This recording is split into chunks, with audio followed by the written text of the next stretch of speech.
Hello future officers, कैसे हैं आप सभी। आज की वीडियो में मैं जो एमपीएसआई में ज्योग्राफी के जो क्वेश्चंस आए हुए हैं उनका सोर्स क्या रहा है, कहाँ से क्वेश्चंस आते हैं और उनका हमें आंसर्स कैसे फाइंड आउट करना है, उनका प्रूफ भी मैं लेकर आई हूँ कि कौन सी बुक से क्वेश्चन पूछे गए हैं।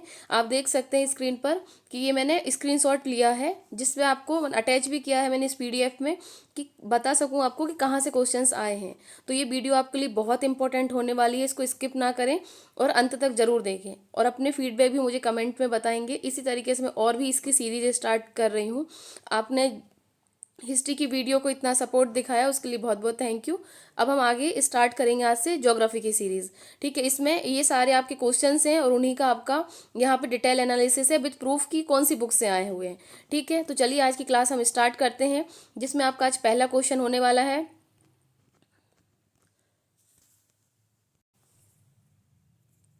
फर्स्ट क्वेश्चन है आपका कि भारत में वाणिज्यिक रूप से दोहन किए जाने वाले लौह अयस्क मुख्यतः भंडार किन दो प्रकार के लौह अयस्कों से बने हैं। तो पहले हम देखेंगे भारत में वाणिज्यिक रूप से दोहन किए जाने वाले कौन कौन से अयस्क हैं। तो इसमें चारों ऑप्शन दिए गए हैं आपको, हेमेटाइट, लिमोनाइट। मैं सारे ऑप्शंस नहीं पढ़ रही हूँ, डायरेक्ट आपको इसके आंसर बता रही हूँ कि हेमेटाइट है और मैग्नेटाइट है। ठीक है, हेमेटाइट एंड मैग्नेटाइट। ये क्वेश्चन आया कहाँ से है तो मैं आपको ये बता दूं कि ये क्वेश्चन डायरेक्ट आया है आपकी एनसीईआरटी से। एनसीईआरटी में आप देख सकते हैं कि डायरेक्ट लिखा हुआ है कि हमारे देश में अयस्क के दो प्रमुख प्रकार हैं, हेमेटाइट और मैग्नेटाइट। ये बिल्कुल वर्ड टू वर्ड लिखा हुआ है। आप देख सकते हैं कि हेमेटाइट तथा मैग्नेटाइट पाए जाते हैं। इसी की सर्वोत्तम गुणवत्ता के कारण विश्व भर की भारी मांग है इसमें। और लौह अयस्क की खदानें देश के उत्तर पूर्वी पठार प्रदेश में है और कोयला क्षेत्र के निकट है जो कि लाभप्रद है। याद रखिएगा, उत्तर पूर्वी पठार क्षेत्र में है। ये खनिज वाले सेक्शन के क्वेश्चन हैं आज हमारे। ठीक है, नेक्स्ट क्वेश्चन है आपके कि भारत में मैग्नीज के भंडार लगभग सभी भूवैज्ञानिक संरचनाओं में पाए जाते हैं, फिर भी वे मुख्य रूप से किस भूवैज्ञानिक प्रणाली से जुड़े हुए हैं। तो आप सबको पता है, यदि नहीं पता है तो आज आपको पता चल जाएगा कि मैग्नीज के जो भंडार हैं वो धारवाड़ श्रेणी में मिलते हैं। धारवाड़ श्रेणी में मिलने का आपका प्रूफ क्या है तो ये आपका एनसीईआरटी में डायरेक्ट दिया हुआ है। एनसीईआरटी में मैंने आपको देखिए ये डायरेक्ट लिखा हुआ है लाइन टू लाइन कि मैग्नीज निक्षेप लगभग सभी भूगर्भिक संरचनाओं में पाया जाता है, हालांकि मुख्य रूप से ये धारवाड़ क्रम से संबंध है। देखेंगे अभी ये दो क्वेश्चन ही हुए हैं और वर्ड टू वर्ड लिखा हुआ है आपके एनसीईआरटी में। ऐसे ही मैं और भी क्वेश्चन दिखाऊंगी कि एनसीईआरटी से कैसे एमपीएसआई में direct word to word questions आए हैं, लाइन ही लाइन रिपीट, मतलब एक पैरा से कई जगह दो से तीन क्वेश्चंस आए हैं। ठीक है, तो इसको जरूर आपको कंप्लीट देखना है, इस सीरीज को बीच में नहीं छोड़ना है। नेक्स्ट क्वेश्चन हम देखेंगे कि इसी से अभी ये नेक्स्ट उसमें देख लेंगे कि भारत के कोयले के भंडार का 97% से अधिक भाग निम्नलिखित में से किन नदी घाटियों में केंद्रित है। अभी यहाँ पे मैं क्वेश्चंस को एक्सप्लेन ज़्यादा नहीं कर रही हूँ, सिर्फ सोर्सेज बता रही हूँ किस जगह से आए हैं। इसके लिए मैं ज्योग्राफी की जो मैंने इंपॉर्टेंट टॉपिक बताए हैं जिसमें पीवाईक्यू एनालिसिस करवाया है, मैंने आपको ऑलरेडी अपलोड कर दिया है। अभी नहीं देखा है तो वो देख लेंगे। उसके अकॉर्डिंग मैं टॉपिक वाइज सीरीज लेकर आऊँगी अभी आपके लिए। उससे पहले आपको सिर्फ यहाँ पे क्वेश्चंस के आंसर देखने हैं और सोर्सेज देखने हैं, और जिन सोर्सेज से क्वेश्चन आए हैं उन्हीं सोर्स से मैं नोट्स बनाकर आपको निःशुल्क रूप से इस पर क्लास रहेगी और पीडीएफ भी आपको निःशुल्क मिलेगी। इसमें हम देखेंगे कोयला भंडार का 97% से अधिक किन नदी घाटियों में मिलता है। तो ये मिलेगा आपका दामोदर, सोन, महानदी और गोदावरी। अब इसका प्रूफ देखेंगे हम कि डायरेक्ट क्वेश्चन आया हुआ है। ठीक है ये देखेंगे कि गोंडवाना कोयला जो धातु शोधन कोयला है के प्रमुख संसाधन दामोदर घाटी, दामोदर नदी के पास जो, ठीक है, गोदावरी, महानदी, सोन और वर्धा नदी घाटियों में भी कोयले के जमाव पाए गए हैं। आप देखेंगे वर्ड टू वर्ड लिखा हुआ है एनसीईआरटी में। ये 12th की एनसीईआरटी है। ठीक है, कुछ जगह पर 12th की है, कुछ जगह 11th की है, कुछ जगह 10th की एनसीईआरटी है। ठीक है, नेक्स्ट क्वेश्चन हम देखेंगे इसी में कि मध्य प्रदेश में से भारत में निम्नलिखित में से भारत में मध्य प्रदेश में स्थित सबसे बड़ा तांबे का अयस्क खदान कौन सा है। हालांकि एमपी पढ़ने वाले स्टूडेंट को सबको पता होता है कि तांबे का अयस्क कहाँ पे मिलेगा आपको, सबसे बड़े खदान कहाँ पर है आपकी, तो ये है आपकी मलाजखंड खदान बालाघाट। हालांकि इसका मेंशन भी आपके एनसीईआरटी में किया हुआ है, मैं अभी आपको दिखाती हूँ।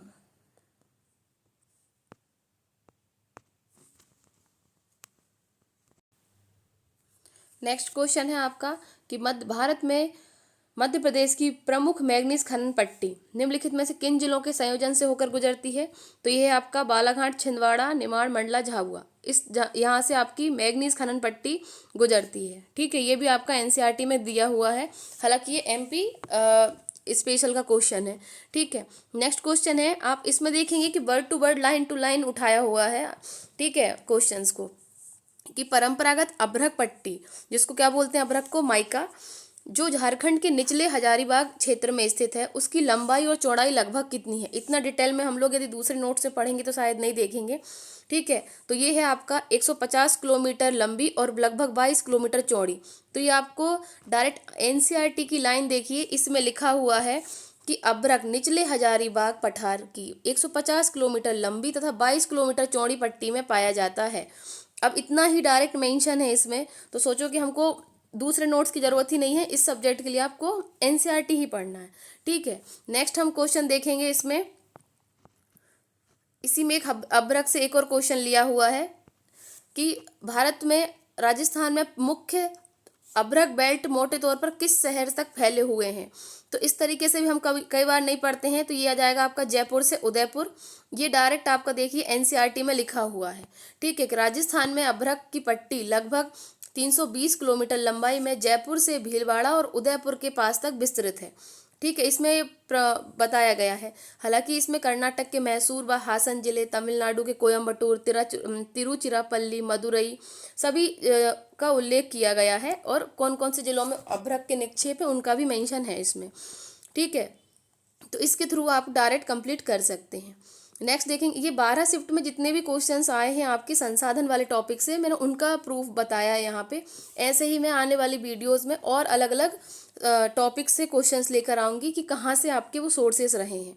ठीक है, नेक्स्ट क्वेश्चन हम देखेंगे यहाँ पे कि कौन सा भारतीय जिला यूरेनियम खनन गतिविधियों के लिए सही रूप से जाना जाता है? तो ये आपको पता है, झारखंड सिंहभूमि जाना जाता है।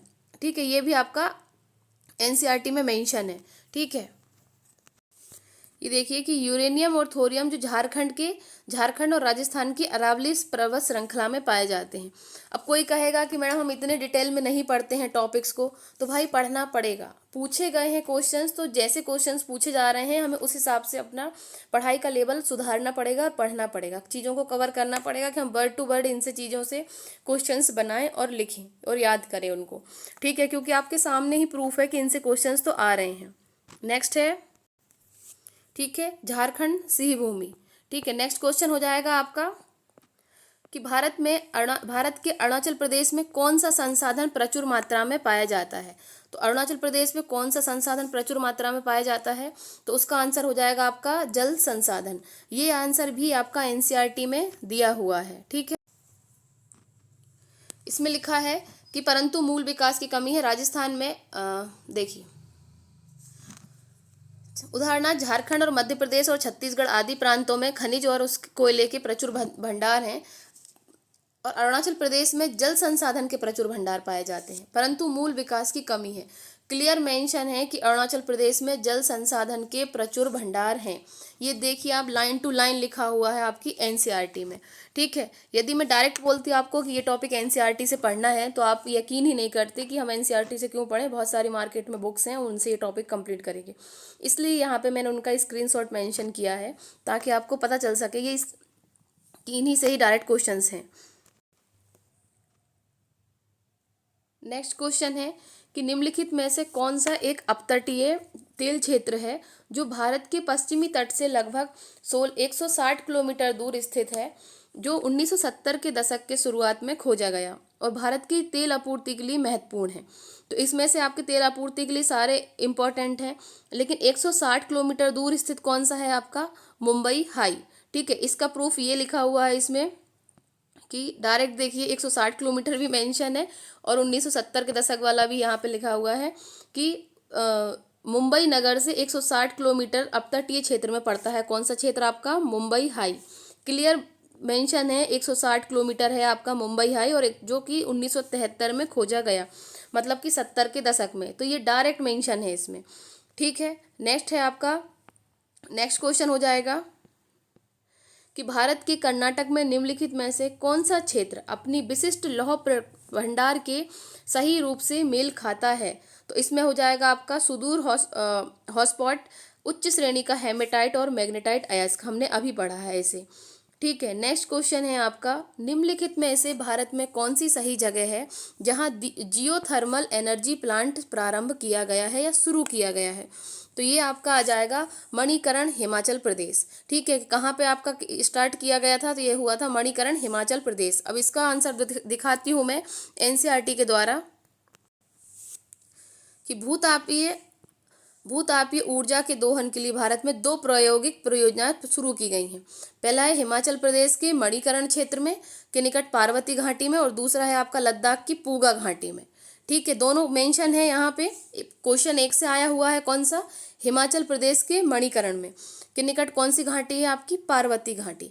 अब हो सकता है नेक्स्ट आ जाए कि पार्वती घाटी किसके लिए प्रसिद्ध है। ठीक है, नेक्स्ट है आपका कि दूसरा है आपका लद्दाख में पूगा घाटी। ठीक है, तो पूगा घाटी कहाँ पर है, लद्दाख में, और पार्वती घाटी कहाँ है आपके, हिमाचल प्रदेश में। नेक्स्ट क्वेश्चन देखेंगे हम कि निम्नलिखित में से कौन सा विकल्प भारत में धात्विक खनिज भंडारों के लिए के प्राथमिक स्थान का सबसे अच्छा वर्णन करता है। तो ये देखेंगे, इसका आंसर है आपका प्रायद्वीपीय पठार क्षेत्र की प्राचीन स्फटिक चट्टानों में। ठीक है, प्रायद्वीपीय पठार क्षेत्र की प्राचीन स्फटिक चट्टानों में आपके धात्विक खनिज भंडारों के प्राथमिक स्थान पर है। ठीक है, ये भी आपकी वर्ड टू वर्ड एनसीईआरटी में लिखा हुआ है, दिखाती हूँ आपको। भारत में अधिकांश धात्विक खनिज प्रायद्वीपीय पठारी क्षेत्र की प्राचीन क्रिस्टलीय शैलों में पाए जाते हैं। जब एनसीईआरटी में टॉपिक स्टार्ट होता है आपका भारत में खनिजों का वितरण, तो उसमें पहली लाइन ही है ये। ठीक है, इससे पहले अभी हमने क्या देखा था, कोयले वाला क्वेश्चन देखा था कि कोयले का लगभग 97% भाग दामोदर, सोन, महानदी और गोदावरी नदी घाटियों में पाया जाता है। ठीक है, इसी से डायरेक्ट क्वेश्चन था। 2 क्वेश्चन यही हो गए। तीसरा क्वेश्चन अभी हमने पढ़ा है कि पेट्रोलियम के जो आरक्षित भंडार है वो असम, गुजरात और मुंबई हाई से, जिससे क्वेश्चन था 160 किलोमीटर दूर। ठीक है, इससे क्वेश्चन है। तो एक ही पैरा से लगभग आपको 3 क्वेश्चन मिल जाते हैं कि भारत में खनिजों का वितरण। जो मैंने एनालिसिस करवाया है उसमें देखिएगा आप कि मैंने खनिज को वेटेज ज़्यादा दिया है। जितने भी क्वेश्चन हैं आपको हर एक शिफ्ट में खनिज से क्वेश्चन मिलेंगे ही मिलेंगे, इसलिए ये टॉपिक बहुत इंपॉर्टेंट हो जाता है। ठीक है, नेक्स्ट क्वेश्चन देखेंगे हम। नेक्स्ट क्वेश्चन है आपका, निम्नलिखित में से किस जगहों के समूह में भारत के महत्वपूर्ण न्यूक्लियर पावर प्लांट शामिल हैं। तो जो शामिल हैं आप उसमें देख लेंगे कि तारापुर, रावतभाटा, कलपक्कम और नरोरा। ठीक है, इसमें से आपको मैं आंसर बता दूं, कैगा और काकरापारा, ये सारे आ जाएंगे। ठीक है, तारापुर, रावतभाटा, कलपक्कम, नरोरा, कैगा और काकरापारा।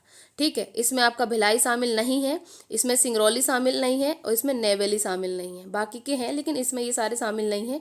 ठीक है, तालचर शामिल नहीं है, इसलिए इसका आंसर आपका पहला हो जाता है। इन्होंने ऑप्शन इतने सिमिलर दिए हैं कि जिसको पूरे नहीं पता होंगे ना, वो ये आंसर तक नहीं पहुंच पाएगा। लेकिन इसका मेंशन आपके एनसीईआरटी में है, दिखाती हूँ अभी आपको।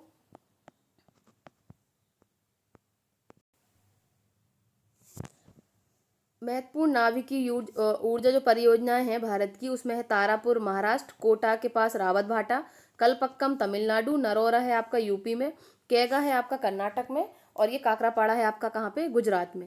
ठीक है, ये सारे आपके मेंशन है इसमें ही, एनसीईआरटी में ही। ठीक है, नेक्स्ट है आपका क्वेश्चन। नेक्स्ट क्वेश्चन है आपका कि कौन सा क्षेत्र उच्च सौर विकिरण और उपलब्ध भूमि के कारण बड़े पैमाने पर सौर विकास ऊर्जा की संभावना वाला माना जाता है।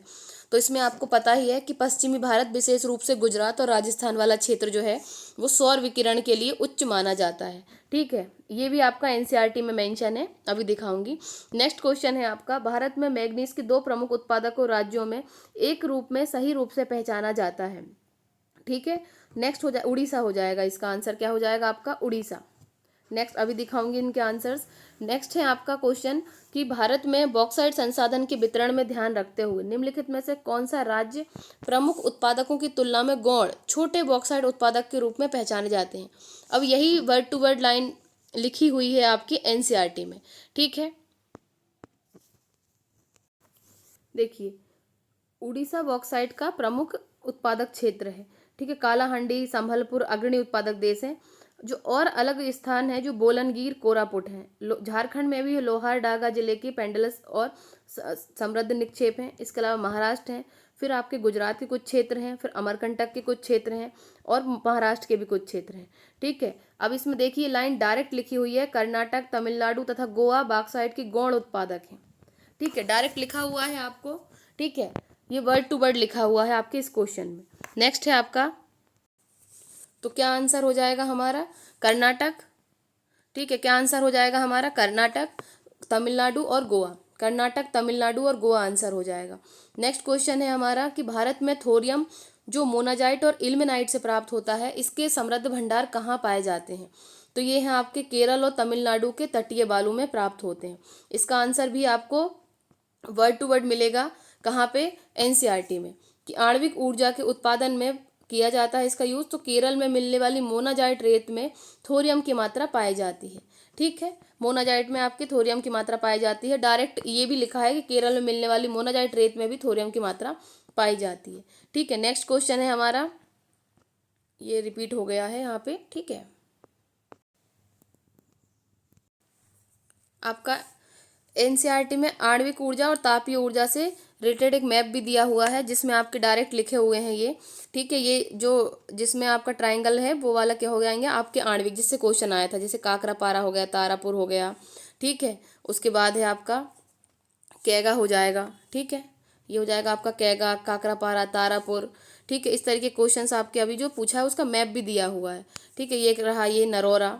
ठीक है, नेक्स्ट क्वेश्चन में आज आप जो आपका पूछा गया था कौंद्रेमुख तथा सिबकोमा वाला है। फिर इसी तरीके से आपको बॉक्साइड वाला क्वेश्चन पूछा गया था कि जिसमें जो कर्नाटक, तमिलनाडु और गोवा है उसके आपके मैंने डायरेक्ट लास्ट में लगा दिए हैं इसके प्रूफ। ठीक है, तो यहाँ तक आपकी ये सीरीज होती है। आज पहला लेक्चर था इसमें खनिज वाले टॉपिक जितने भी थे लगभग 12 शिफ्ट में। ठीक है, मैंने वो सारे आपको यहाँ करवा दिए हैं, विद प्रूफ भी आपको बता दिया है कि कहाँ से कौन कौन से क्वेश्चंस आपके पूछे गए हैं, एनसीईआरटी में कहाँ दिए हुए हैं। अब आपको ये अंदाज़ा लगाना है कि हमें अपने टॉपिक्स कहाँ से कवर करने। ठीक है, मार्केट में कंटेंट बहुत है लेकिन अपना टाइम खराब ना करें, इसलिए आपको बताने का एकमात्र उद्देश्य था कि आप अपनी पढ़ाई को सही दिशा में करें। ठीक है, आपको ये सीरीज़ यदि पसंद आई हो तो वीडियो को लाइक, शेयर एंड कमेंट के द्वारा अपनी फीडबैक बता सकते हैं। Thank you so much.